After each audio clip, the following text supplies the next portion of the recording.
It was just me. Me and the wind. The wind that tugged at my coat like it was trying to pull me away from her one last time. The sky above the small cemetery in rural Pennsylvania was the same color as wet cement, low and heavy. The kind of sky that promises snow but delivers silence instead.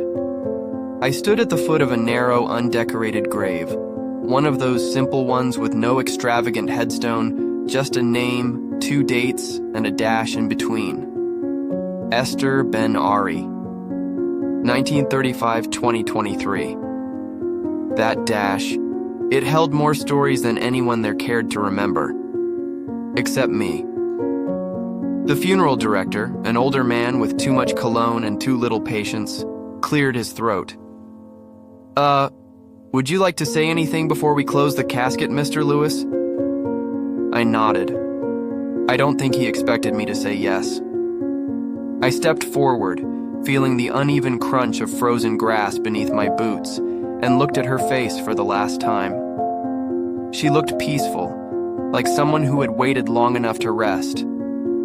Her scarf, a soft embroidered one from Jerusalem, was wrapped around her neck the way she always liked it, just above the collar of her old, faded blue dress. She always said blue was the color of remembering. I took a deep breath. You deserved more than this, I whispered. No one came. Not my father. Not my uncles. Not my aunts or cousins.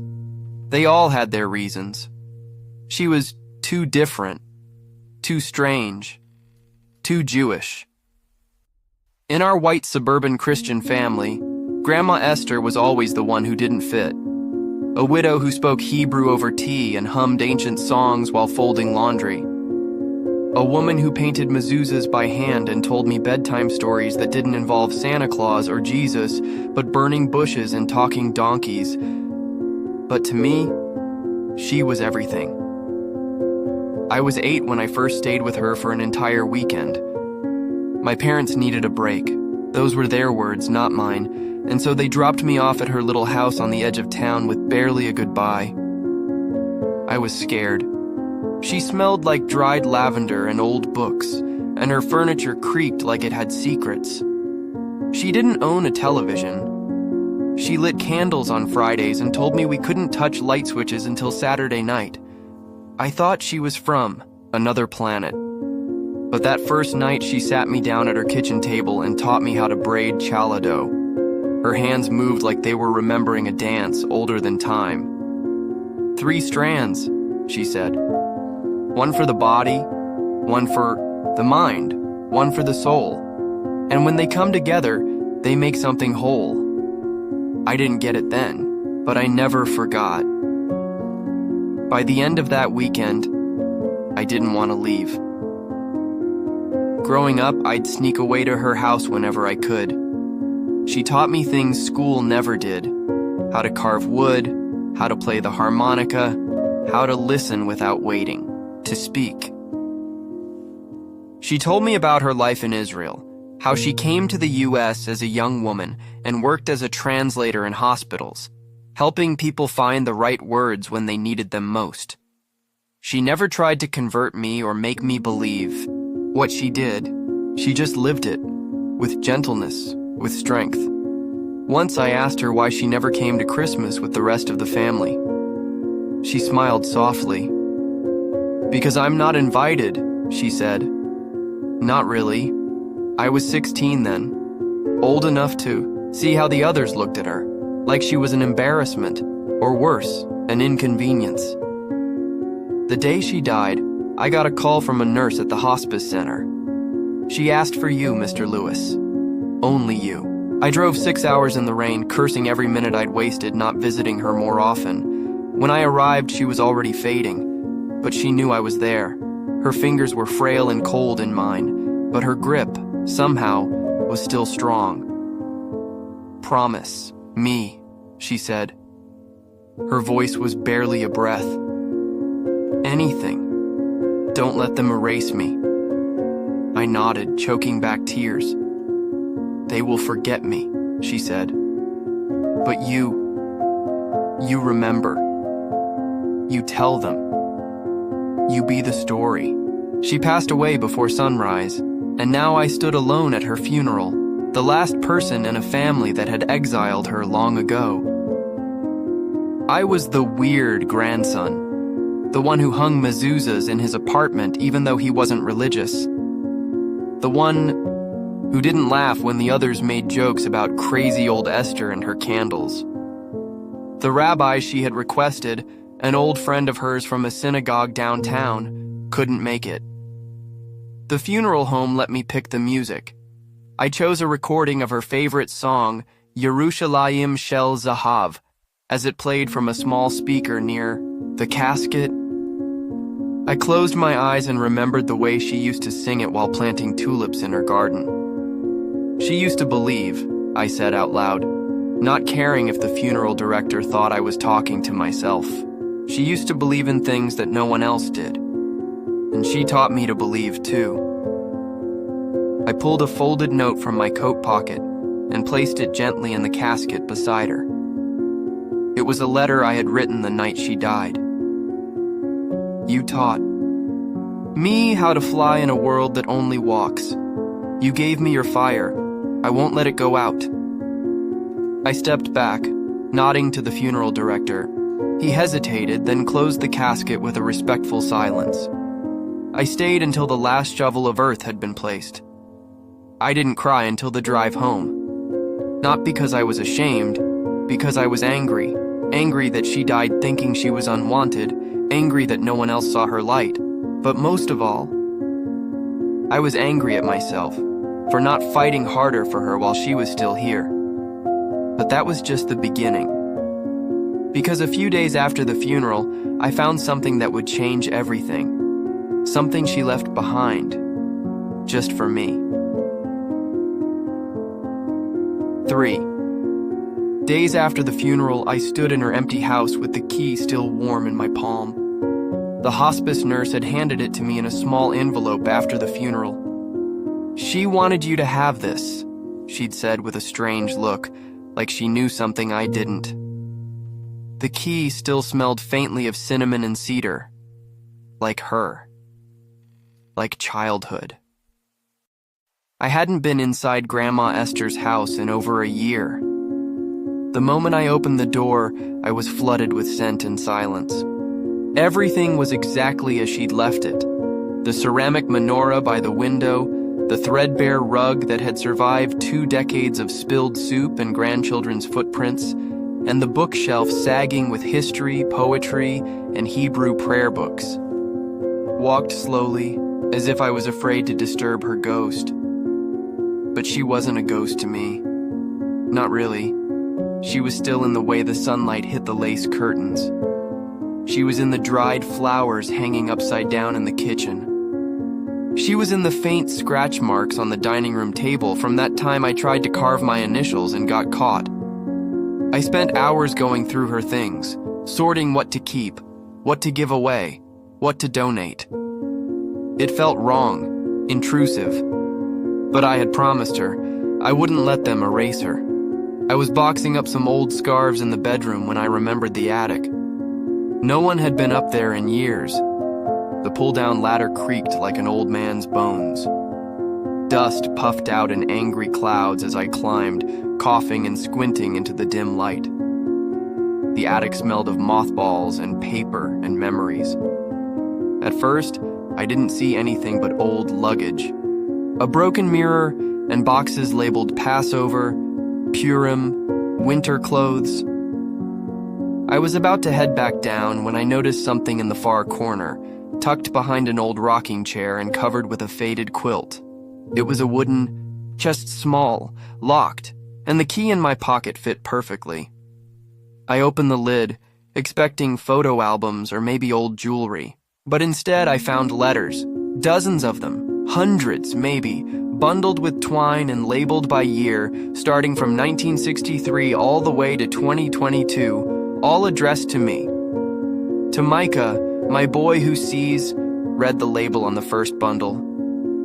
My hands shook as I opened the top letter. August 12th, 1996. Micah is only a few months old, but I already know he has old eyes. Eyes that notice things others miss. Today, I held him and told him the story of the prophet Elijah. He smiled in his sleep. I think he understood it somehow. I sat down on the attic floor, surrounded by beams and dust and time, and read until the light faded. She had written to me every year of my life. Letters I never knew about. Letters filled with her thoughts, her stories, her fears, her hopes. It was like reading the diary of a soul that had quietly anchored my world. She wrote about growing up during the war in Jerusalem, hiding under her mother's shawl during bombings. She wrote about meeting my grandfather, how he was the only man who ever looked at her like she was made of fire and not fragility. She wrote about immigrating to America with a heart full of hope and a suitcase full of Hebrew books. And she wrote about me. Always me. She wrote about the way I used to laugh with my whole face, about how I was the only one who asked her real questions, about how she feared the rest of the family would someday poison me against her, and how grateful she was every time I showed up anyway. One letter made me stop breathing for a second. March 15th, 2011, your father said something cruel to me today. He said I shouldn't confuse Micah with all that Jewish stuff. He doesn't understand that I'm not trying to change you. I'm trying to give you a compass. If you ever feel lost, my love, read these letters. They are my map for you. Cried like a child in that attic, not because of guilt, not even because of grief, but because I realized she had spent her entire life giving me pieces of herself in quiet, secret ways. And I had only now begun to understand the gift. Later that night, I brought the letters downstairs and spread them across her dining table, the same place she used to serve lentil stew and challah on Friday nights. I didn't sleep. I read until dawn. In one of the more recent letters, she included something else. A sketch. It was a pencil drawing of a bird in mid-flight. Below it, in her looping cursive, she had written, "You were always meant to fly. Even if they clipped your wings, you'd find the sky again." In the morning, I knew what I had to do. I gathered the letters and drove to my parents' house, the same house where I'd grown up, where her name was barely ever spoken unless it was in a muttered complaint or a whispered joke. My father opened the door and stared at the box in my arms like it was something dangerous. "What's this?" "Her voice," I said. "Everything you didn't want to hear. Everything I needed to." He started to close the door. I stuck my foot in. "She loved you," I said. "Even when you pretended she didn't exist. Even when you told me she was confusing.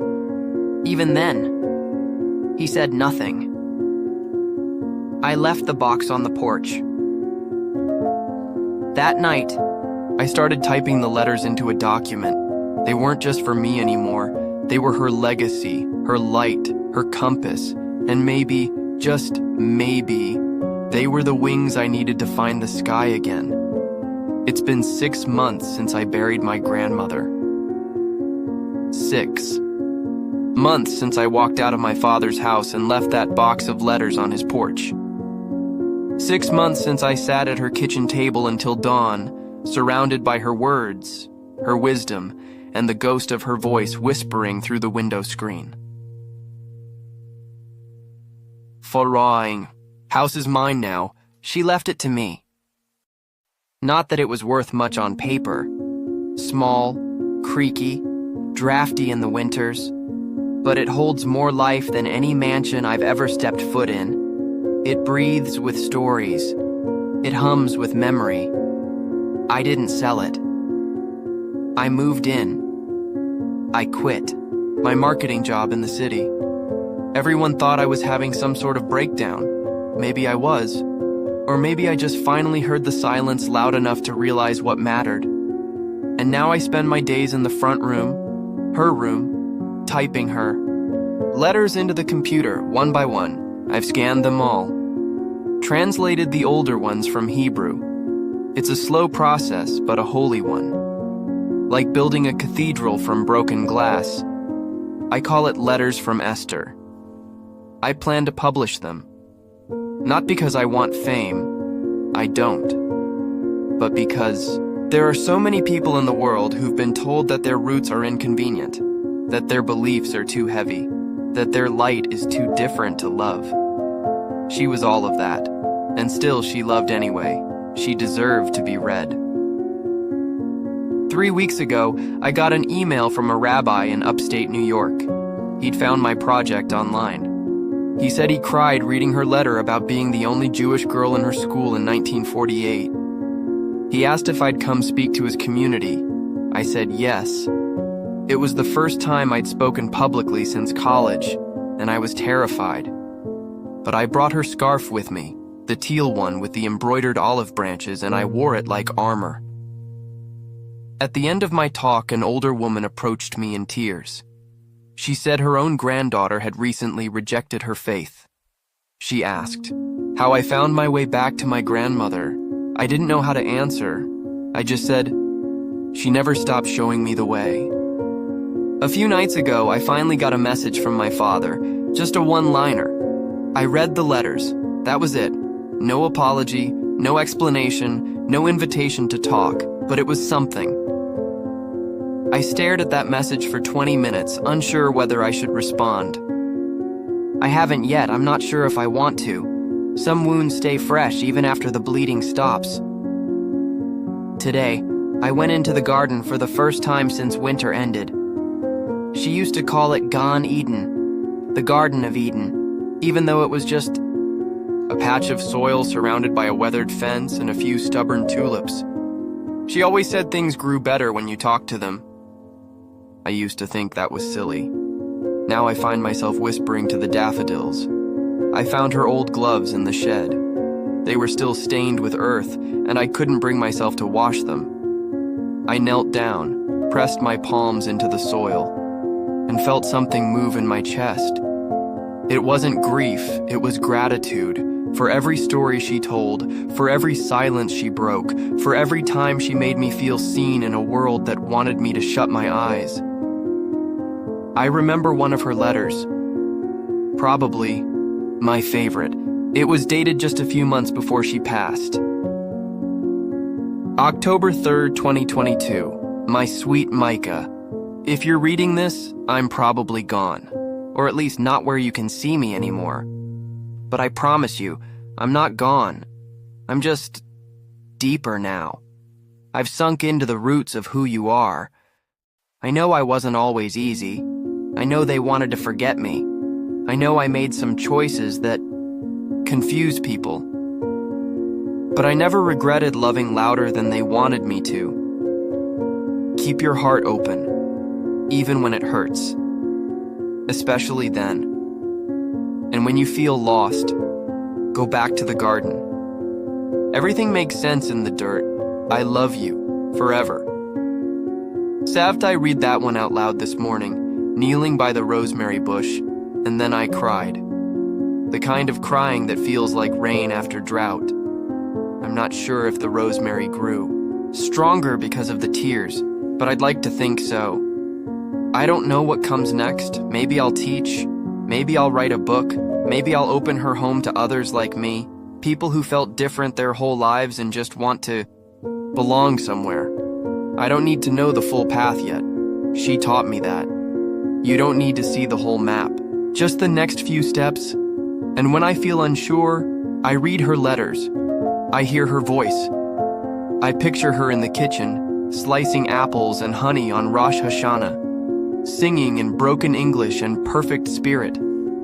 I remember how she used to say, God is in the details, and so is love. A few nights ago, I dreamed of her. She was young again, maybe 35, standing in a field of sunflowers with her hair loose around her shoulders. She looked straight at me and smiled. Not the smile of someone who missed me, the smile of someone who never left. I woke up with sunlight on my face, and the sound of birds outside her window. My window, now. And I finally understood what she meant when she wrote, "Even if they clip your wings, you'll find the sky again." She didn't teach me how to fly, she reminded me I already could, and that's what she left behind.